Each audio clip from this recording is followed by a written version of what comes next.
গত 2 তারিখ রাত আনুমানিক 2:30টার দিকে গাজীপুর জিএমপি গাজীপুর মেট্রোপলিটন পুলিশে সদর থানার বীরাশ্রম এলাকার একটা রোডের পাশে একটা বাড়িতে ডাকাত দল প্রবেশ করে এবং এই ডাকাতির পরপরই জেলা সদর থানা পুলিশ আমাদের ক্রাইম সিনকে ডাকে। এই ডাকার পরে ক্রাইম সিন যায়, এর সাথে সাথেই আমাদের সিআইডি চিফ স্যারের নির্দেশে আমরা ছায়া তদন্ত শুরু করি এবং তদন্তের এক পর্যায়ে আমরা এই যে মনির এ হলো মূলত আপনার এই ডাকাত দলের সর্দার, তাকে আমরা ঢাকা থেকে গ্রেপ্তার করতে সক্ষম হই এবং আমরা আরও কিছু এর সাথে সম্পৃক্ত আরও 7-8 জনকে আমরা ফলো করতেছি।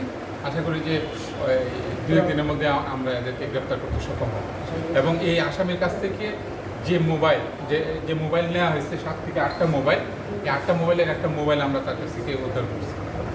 এছাড়াও আপনারা দেখছেন যে লাইভ 6টা ককটেল, তারপরে যে অস্ত্র আমরা উদ্ধার করছি দেশীয় অস্ত্র, এটা দিয়ে যে কোনো ধরনের গ্রিল আপনি 1-2 মিনিটের মধ্যে যে কোনো ধরনের গ্রিল কেটে লোকজন ঘরে প্রবেশ করতে পারবে। আমরা ডাকাতি মামলায় তাকে 7 দিনের রিমান্ডের আবেদন করতেছি। আশা করি এর মাধ্যমে আমরা বাকি যে বিষয়টা পুরো গ্যাংটা আমরা ধরতে সক্ষম হব।